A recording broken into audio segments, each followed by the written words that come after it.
में इस वक्त हरियाणा और जम्मू कश्मीर के 90 सीटें यानी 180 सीटों पर क्या होने वाला है।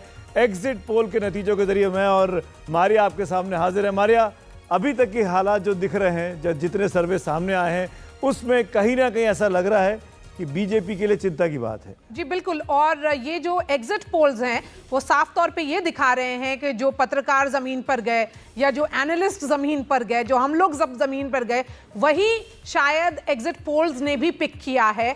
और इसीलिए जो 3 पोलस्टर्स ने नंबर्स दिए हैं जम्मू एंड कश्मीर के, वो साफ तौर पे ये कह रहे हैं कि जैसे हरियाणा में 6 पोलस्टर्स ने नंबर दिए हैं, तो उनका कहना है कि हरियाणा में कांग्रेस की सरकार बनेगी।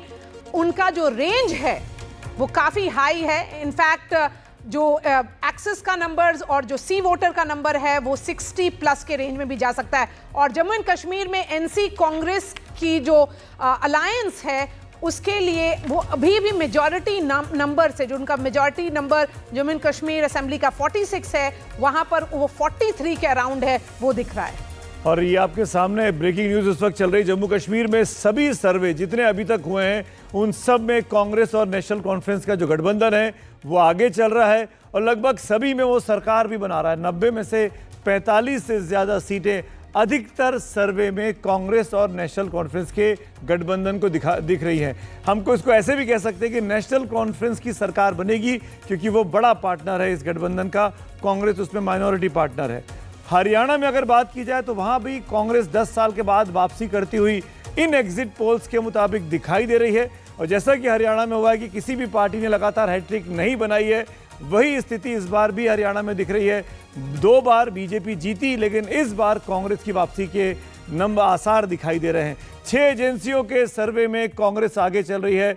अभी हरियाणा की जो जानकारी हमारे पास आ रही है, और 2 जो बड़ी एजेंसीज है जैसे कि मारिया आपको बता रही थी, वो तो यहां तक दावा कर रही हैं कि कांग्रेस 60 के आसपास जा सकती है। जी, और ये एनडीटीवी पोल ऑफ पोल्स के नंबर्स हैं। जम्मू एंड कश्मीर की बात करें हम तो भाजपा 27 पर है। ये भी हो सकता है कि 27 पर वो सिंगल लार्जेस्ट पार्टी भी हो सकती है।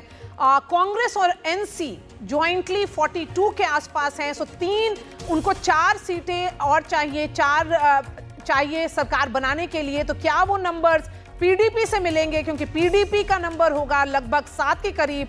एग्जिट पोल के एवरेज से एनडीटीवी पोल ऑफ पोल्स बना है। और ये जो अदर्स है ये बहुत अहम हो जाता है, क्योंकि ये 14 सीटें 14 अगर ये कैंडिडेट्स हैं सुमित, तो ये वो भी हो सकते हैं जिनके बारे में कहा जाता है ये भाजपा के प्रॉक्सी हैं।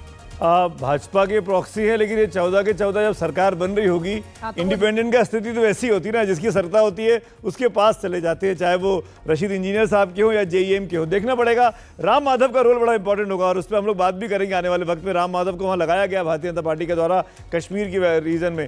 अब बात कर लेते हैं हरियाणा में अब तक का बड़ी खबर क्या निकल कर रही है। एनडीटीवी के पोल ऑफ पोल्स के क्या आंकड़े हैं।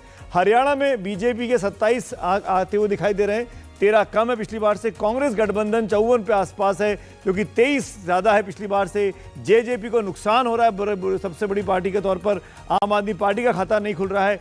आईएनएलडी भी 3 के पास है, जो कि उसको +2 का फायदा है पिछली बार से। अदर्स के आंकड़े 6 हैं, जो कि पिछली बार से 2 कम है।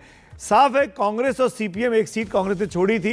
ये जो गठबंधन है ये हरियाणा में वापसी करता हुआ ज्यादातर सर्वे में आ रहा है। और एनडीटीवी का पोल ऑफ पोल्स भी इसी बात का ऐलान कर रहा है कि 90 की विधानसभा में 54 से आसपास सीटें कांग्रेस और उसके अलायंस को मिल सकती है हरियाणा में। यानी अब नई मुसीबत कांग्रेस आला कमान के सामने होगी।